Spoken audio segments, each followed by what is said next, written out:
All right, guys, number 25 here was the most commonly missed problem out of all 45 of the multiple choice questions. And as I looked at it, it didn't really surprise me. Although when we get done with it, you guys are going to be a little upset with how easy it is to do.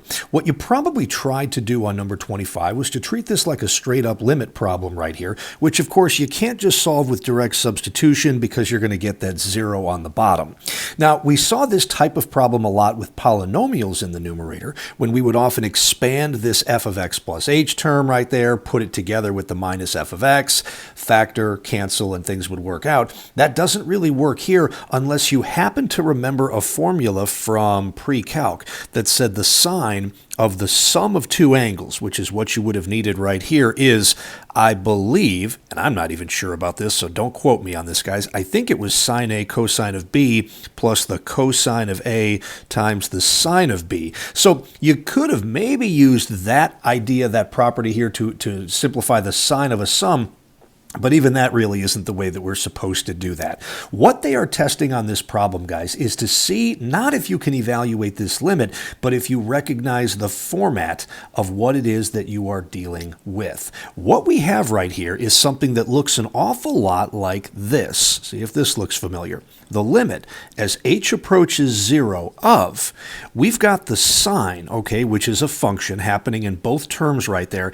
And here it's some value plus h. And in the second case, it's just the value itself. What we're dealing with here is something that looks like this, guys. F of a plus h minus f of a all over h. Now, if those a's were x's, I would expect you guys to tell me that this is the formula here for f prime of x. But since those are actual constant values right here, not just the variable x, this is actually the formula for f prime of a.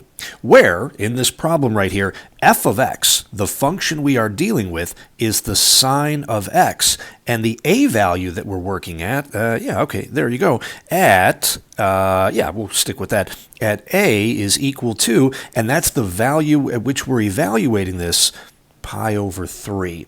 This is a question of recognition. What is it that they're actually asking you to find right here? And so the answer to that, what they're looking for, is f prime of a if this is f prime of x and this is your a value. Now, I'm not shocked that you guys didn't do well on this problem because this is a format of the formula for finding derivative at a point that we didn't stress very hard back in the first semester. But hopefully we can learn something from this problem now. Okay, so if that's f of x, this becomes pretty easy. F prime of x then is going to be, there you go, the cosine of whatever x is. And we're going to evaluate f prime at this a value right here, pi over 3. So they're asking us for the cosine of pi over 3, which is equal to 1/2, and our answer to number 25 is B. So that is a tough problem right there.